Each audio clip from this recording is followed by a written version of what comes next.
Okay, I figured I'd do something a little bit different to wrap up spooky season. I thought I might recommend some underrated horror movies to watch this weekend, which I know is more than a little cliche. If you look around YouTube in the month of October, you'll see a lot of that shit. But they won't all be the ones that I recommend, so why not? And obviously, this list won't include any of the movies that I've done videos on so far this month, although I do recommend those movies as well. But I wouldn't say any of those are underrated. I also want to talk a little bit about the kind of horror movie that I like or don't like. Movies like The Strangers, Funny Games, Martyrs. Spoilers for those movies, by the way, but I really don't like them. I can watch all kinds of depravity and horrific shit in a movie, but if the movie ends with little to no repercussions for the villains, I tend to not really like it. So I don't really like the movies I just mentioned because they put you through absolute torture, the protagonists all die, and there's basically no punishment for the perpetrators. So I don't really like that. It makes me wonder what the point of the movie was. You know, I like Freddy Krueger, but he's got to go in the end. Even if he comes back 8 more fucking times, he's got to die at the end of the movie. That's just how it is for me. But anyway, let's just get to this list. I can tell this is already going to be an unfocused, rambling video. These are 7 underrated horror movies to watch during spooky season, or any season for that matter, because absolutely none of them are Halloween themed. So what the hell? Anyway, number 7 is The Void from 2016. It's basically like an H.P. Lovecraft style story. I don't want to give too much of it away, but a small town cop takes an injured guy to a hospital in the middle of the night. There's not that many people there, and a lot of weird shit starts happening.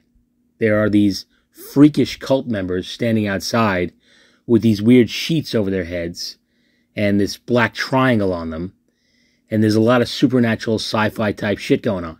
Like I said, it's very Lovecraft. Check it out. It's definitely underrated, and you can currently find it streaming on the Peacock, that is. And the next one is Life Force from 1985. This is probably more of a sci-fi movie than a horror movie, but it's so wacky and fun, I just have to include it. It's basically about space vampires. In fact, The Space Vampires is the title of the book the movie is based on. It's directed by Tobe Hooper of the Texas Chainsaw Massacre, and it basically centers around a group of astronauts who bring 3 naked space vampires back to Earth. And when they wake up, they start sucking the life out of everyone. And the lead vampire is a woman who is fully naked almost the entire movie, and she turns dudes into this. Totally worth it, I'm sure. It also features Patrick Stewart in a small role, and he has his first ever on-screen kiss with Steve Railsback. I mean, what more do you need than that? It's an awesome movie, and you don't often see a sort of global alien invasion movie that takes place in a country outside the United States. The majority of the movie takes place in Great Britain, which I think is pretty cool. Definitely watch it, not only because it's great, but because it's definitely a movie I could see myself doing a full video on at some point. So, I guess that's your homework. And you can currently find it for free on Tubi. And the next one is The Ruins from 2008. A group of young American dumbasses go on vacation in Mexico, and they meet some guy who's looking for his brother, who was last seen at an ancient Mayan ruin in the jungle. And when they all investigate, some spooky evil shit starts happening. Shit that would make Poison Ivy from Batman get all excited. And it's a good horror movie. It's definitely one that is sort of forgotten. It came and went, but it's worth checking out. And you can find it right now on Paramount+. And the 4th movie on the list is Shivers from 1975. This is one of David Cronenberg's early movies, and as you would expect, it's fucking weird. A bunch of weird, sexually transmitted parasites infect people in an apartment complex, and they all turn into horny, sex-crazed zombies. Need I say more? I'm hungry. I'm hungry for love. I'm hungry for love. It's clearly a very unique movie. It's very low budget, but it's gross and strange and creepy, and I think it deserves to be mentioned along with the other great David Cronenberg movies. And the third movie on the list is The Beyond from 1981. It's an Italian horror movie from director Lucio Fulci, and I think it's my favorite movie that he's done that I've seen. It's so wacky. It takes place in an old hotel in Louisiana where a lot of weird accidents take place, except they're not actually accidents at all. The hotel turns out to be a gateway to hell, and once the gateway is opened, there's no going back. And I don't want to give anything away, obviously, but the ending of this movie is amazing. It was not what I was expecting when I first saw it. Definitely recommend this one. You can currently find it, I believe it's on the Cock, as well as free on Tubi. Tubi's always great for like a last-ditch effort to find a really random movie. They have a lot of weird shit, which is great. Also, this is obviously for the US version of those apps. So, I know it's different from country to country. But in the US, at least, this movie's on Tubi.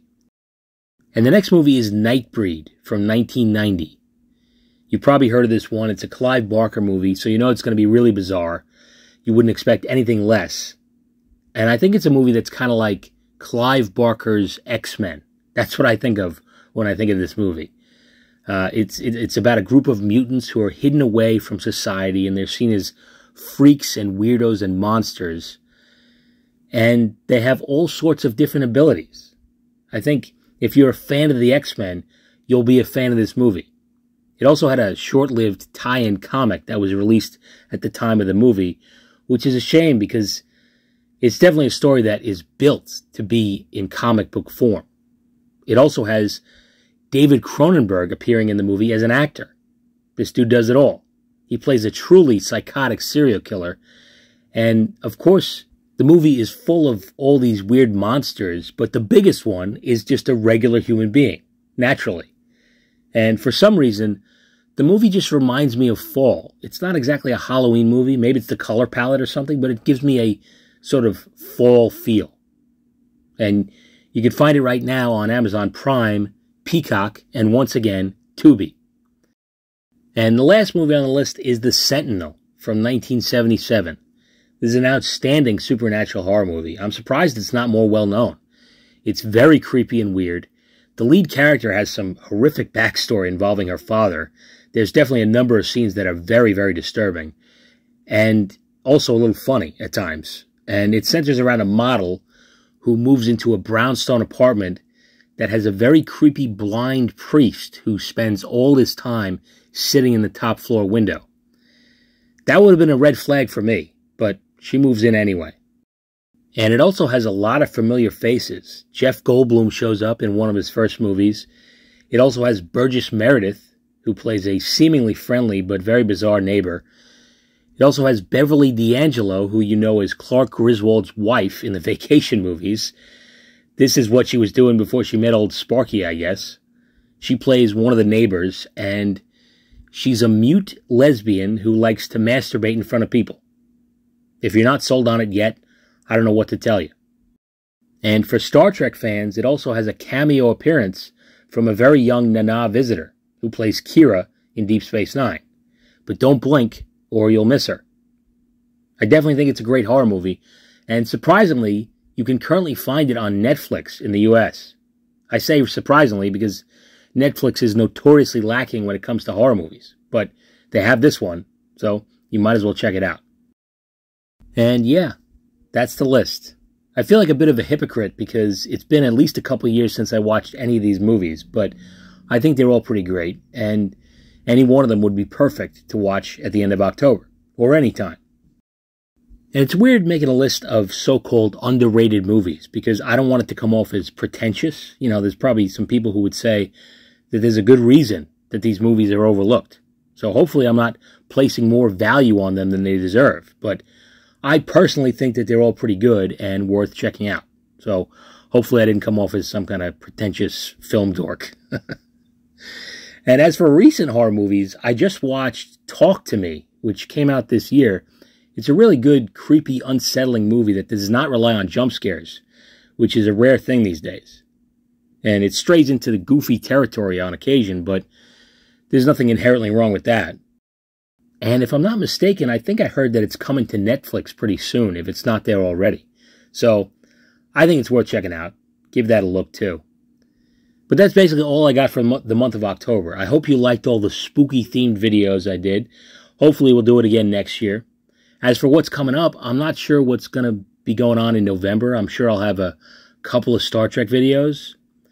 As for December, I'm going to, of course, be doing some Christmas stuff.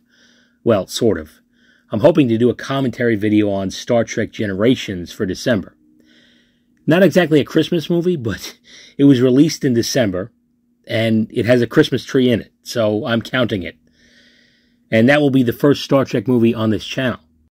I want to start with that one because it causes me so much pain. So that should be a fun rant at the very least. But anyway, that's about all I got for now. Happy Halloween. Let me know if you've seen any of the movies I've mentioned and what you think of them, or if you have any of your own recommendations. And until next time, take it easy.